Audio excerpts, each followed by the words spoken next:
Hi guys, welcome back to the channel. So you've seen in the first part of this video that we got our seed in the ground earlier on this morning, Sunday morning, and I am over now at the minute. Not that you can't see a whole pile out the back window, but I'm over flat rolling it, the reseeding, and just going around and doing that. But yeah, lots of dust, nice dry weather. There was a couple of spits of rain a little bit earlier on, but nothing worth talking about, so it hasn't really affected us at all. But yeah, getting it rolled. I'm in the 3650 rolling this. We have got a good pull up this hill with this roll up, as you will see now. So we'll give her a bit of welly because she needs it. This roller is quite heavy. See, it's dying well down. Just give her one change on the shift, and the shift there is between the gears, and she kind of digs in. Then once it drops down in revs, old school engine, she drops down in revs. That's what she reaches on max torque, down at about 1500 revs. So she'll die down initially, and then she just digs in and just pulls on. They're not that strong. 3650. A lot of people think that they're a very strong tractor. They're not really. They're only 116 horsepower leaving the factory, and this is factory. There's nothing that's ever been done to this. So yeah, they're a handy, for the size of them, they're a handy enough horsepower tractor. A lot of people do turn them up, and you can turn them well up. The people have turned them up to 150 horsepower, and the engine is basically fairly fit for it. So I wouldn't mind turning it up a little bit, but at the same time, it's a 1992 tractor, so you're asking for trouble. The head gasket has never been done on it, and when a tractor gets that old, the head gasket can rot out on them anyway. So giving it that extra horsepower could just maybe, you know, help the head gasket on its way or cause some other issue. So I'm just going to leave well enough alone, I think, for the minute anyway. But yeah, nice to have it out. I probably would have took the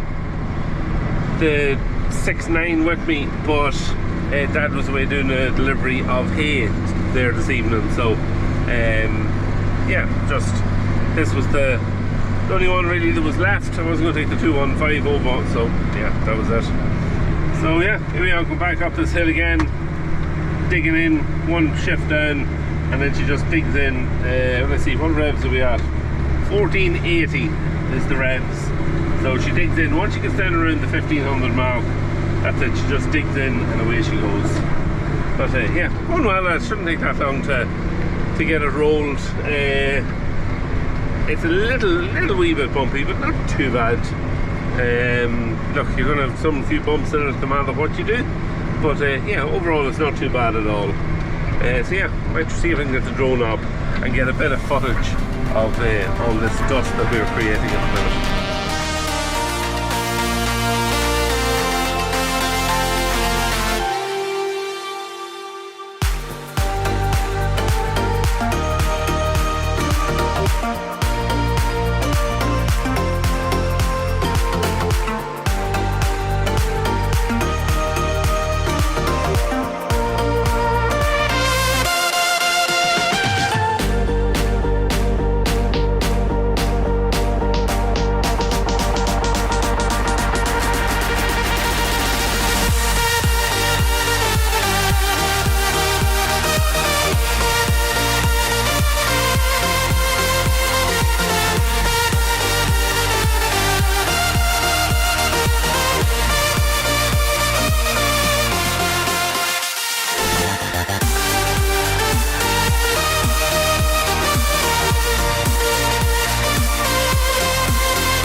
just finished, and it looks a mighty fine job, I have to say. Very happy with how it has just come together. Now, I do see there's about 4 stones through it and 2 along the ditch that are going to have to be lifted. I know where they are. Just took a couple of photos of where they are in relation to ditches in the field and stuff like that, so I'll have to just run back down and lift them at some stage tomorrow. But other than that, not too bad. I don't know whether they were pulled up when it was being seeded, or look, when it was being power harrowed. The power harrow does tend to push stones down, so you can miss them. But yeah, look, it's not too bad. They're just kind of peeping above ground, so they're just nice to have a look around with a bow and just prise them up and take them out of it. But other than that, that's us finishing this field now for a number of weeks. We will come back when it starts to come on a bit and gets overground, and we'll put a bit of nitrogen on it just to push it on. Excuse me, it only has 30 units of nitrogen, I think, from what it got yesterday in the compound. So we'll have to put a bit more on it just to give it a push on once it just gets up and overground. But yeah, other than that, so far so good with it. One more bit of reseeding to do, but that'll not be for about a week and a half's time. So yeah, at least this bit is done and dusted.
So, last of the hay, this is the last that had to be taken in out of the field.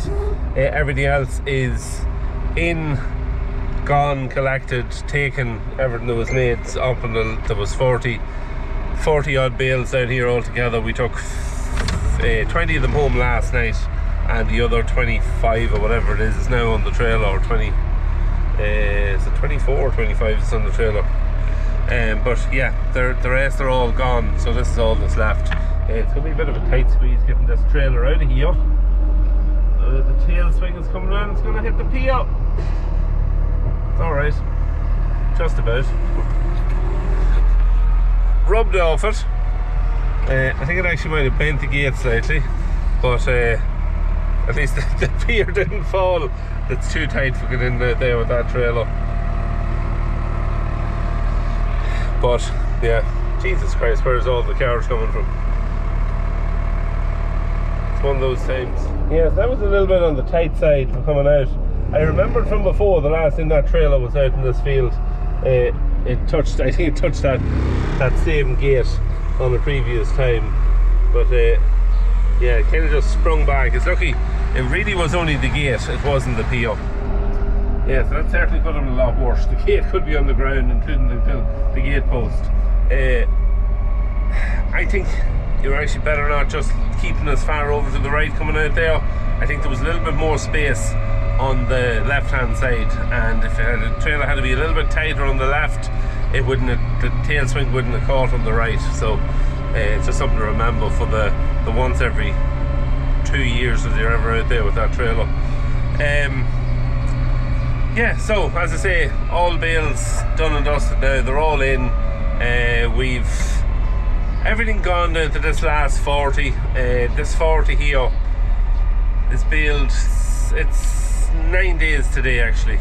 So, no, sorry, 8 days today. It was last Monday it was baled, and it's now Tuesday. So, and there's a lorry coming to pick up for the 40 bales that was down there. So yeah, it's coming in the morning, so we'll have to load them up, and that'll be everything then more or less cleared. Now, of all the bales, they were all 100%. These are the ones that I was most fearful of sweating a little bit after it being baled, because these are the bales that was the grass was on the ground basically a day less. So we were keeping a tight eye on them. Now, 3 days after they were baled, there was no sign of any heat in them. 5-6 days after they were baled, there was a tiny little bit of heat in some of them, only in some of them. If you pulled out the centre, kept pulling it out by 18 inches into the bale, you could first find a little bit of a warm spot in some of them. So no, look, they're not too bad. I would say in any case, if they had to go inside and be stacked, the little bit of sweating or heating that they would have done, they would have settled down, because yeah, it's just they were that close. But the rest of the bales, I think in the 115 bales there was on the 11-acre field, there was only I think there was 3 or 4 that we found any heat in, and they were all ones from around the headlands.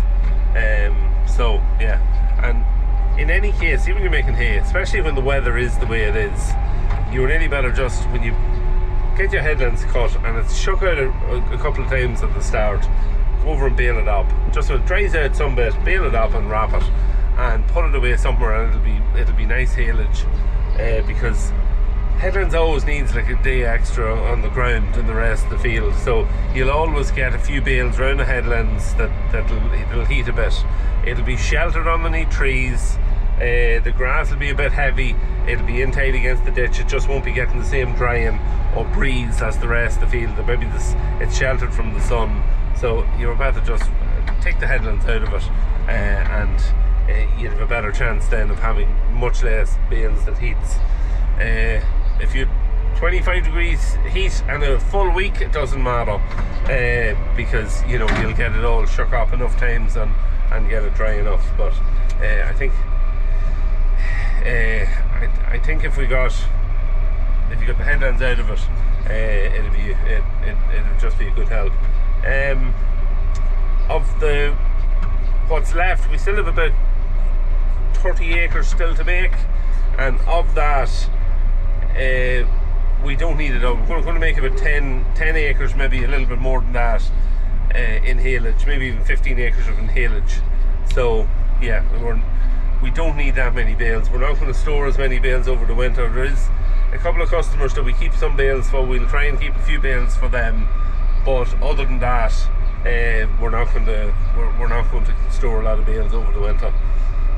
So yeah, and we're going to have more haylage, and they can be stored outside, and we have some customers for them as well that we can sell them on to. So yeah, that's it. Hay will be done and dusted for now, thank God, and great to get them all loaded up and all away. Right, so we've moved on from bales, and we're now, amongst other things, just putting out a bit of liquid nitrogen on some of our on some of our grazing just to blast it on, because we have put a lot of slurry out over the last 2 weeks, and that's great to get all that out. But just putting a bit of liquid nitrogen now in a few different paddocks and bits of ground, just where we're a wee bit tight for grass, or we're not out of grass yet, but if we don't do something to help to push it on, we could be out of grass in a couple of weeks. So yeah, just trying to just with a batch of bulls grazing here. We've had it down, we've moved them on to a new paddock, and just rather than slurrying it, we put this on. There's some rain coming tonight, and it'll just mean when it washes it in, it'll drive it on, or that's what we hope anyway. So we've done this here. I've moved cows and calves as well. I've done the same with it, and I actually, a couple of bits of ground that was slurried, I've actually done them as well. So yeah, they're getting a double helping of fertilization to try and get the whole thing moving. So yeah, it's not that anytime this is going to take to do this field, because it has about 4 acres in it, and it's very long and narrow, and basically up and down with the 24-meter booms nearly does the whole field. There might be a little small bit in the middle in a couple of places, but yeah, so getting this done under pressure. So I haven't had really that much time over the last couple of days to video very much. We're heading away this weekend. We're going over to the British Grand Prix. We make that trip basically every year, so, and have been doing so for the first year I ever went over was 1995. So we've been going over for many years, and apart from the first 2 years, we have been staying with the same people. So they have a B&B not that far from the circuit, and we've been staying with them and become great friends with them, and they are probably one of the biggest reasons why we were going over there. Still, we probably would have went to other races and went to different countries. It probably would be cheaper, because British Grand Prix and Silverstone is very expensive for tickets and stuff, but our friendship with them is what keeps us going back. So yeah, we're looking forward to seeing them. Unfortunately, the man of the house, Graham, passed away earlier this year, so it's going to be a little bit different, but we're looking forward to seeing everybody else, the rest of the family, and spending some time with them all. So yeah, that's what I'm doing this weekend. There's been a lot of pressure on, just trying to get everything straightened out and things just in place before we go away. You know yourself the way it is when you're trying to get wrapped up and finished up on a farm. If you have to go away for, even if it's only for 4 or 5 days like what we're doing, there's still lots of stuff that has to be straightened out and things just done for going away. But we're nearly there, we're getting there. So I'm not sure if there's going to be a video this Sunday. Today's Tuesday. I have tomorrow, but I don't know if I'll have time to make a video tomorrow. We'll see. Maybe I'll put something together quickly or something. I have it in my mind to do a video about buying the 2850. It's on the farm for 25 years this year, and I kind of had it in my head just to put a little video together, just explaining back in the day, the time when we were buying it, and some of the things that was happening, and tractors we went to see, and decisions we made. So I might do something on that. That's been kind of in the back of my mind over the last month or so, to do a video on that. So maybe if I get time tomorrow, I might do that. If not, that's definitely on the cards over the next few weeks to do that video. But or maybe I might do a bit of a vlog heading away, going on the boat over, and a bit of a drive through England. And I think on Friday we might be actually going to Clarkson's farm, so maybe that might be something that interests people. So yeah, if you want to see something along those lines, let me know in the comment section if that's something that you'd be interested in. So that is it basically for today's video. If you enjoyed it, don't forget to hit the sub button, leave a like in the video if you enjoyed the video as well. It all helps the channel, and comment down below if you have any questions, or let me know what you want for on Sunday's video, if I can get it together. Thanks very much for watching the video, appreciate it as always. We will see you in the next one, whether it's Sunday or midweek next week. Take care. See you then.